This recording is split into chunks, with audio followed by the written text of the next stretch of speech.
So ayan, mag-repack tayo ng ating mga, ayan, yung mga na-propagate natin. I-repack natin. So kailangan natin yung mas malaking paso. Kagaya to. Tapos ganito lang yung gawin. So isi-shape muna natin yung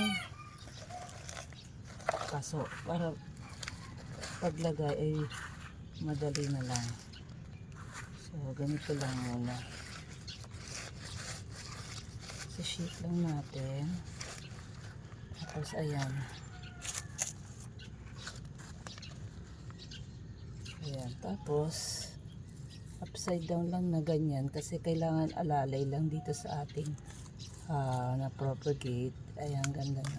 Ayan yung kanyang ugat.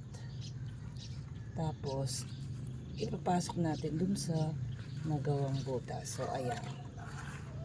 So ayan lang yung pagre-repat natin ng hugis. So ayan na. So ganito lang yung pagre-repat. So next natin i-repat.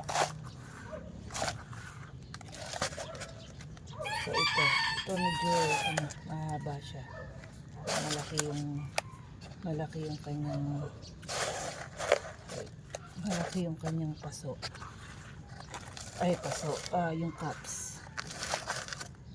So ayan. Para mabilis lang na so, pwede rin yung tatanggalin muna. Ayan.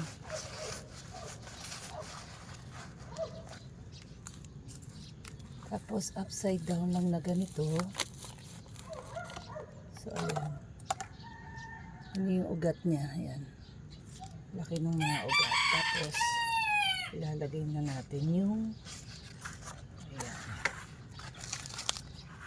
So ganito lang yung pagrepat sa ating mga maliliit na bugis na ating na-propagate. So ayan.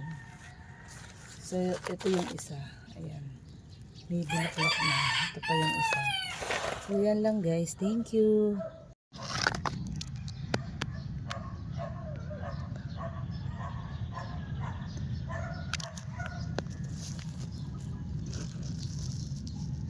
So yan na yung mga naripat natin.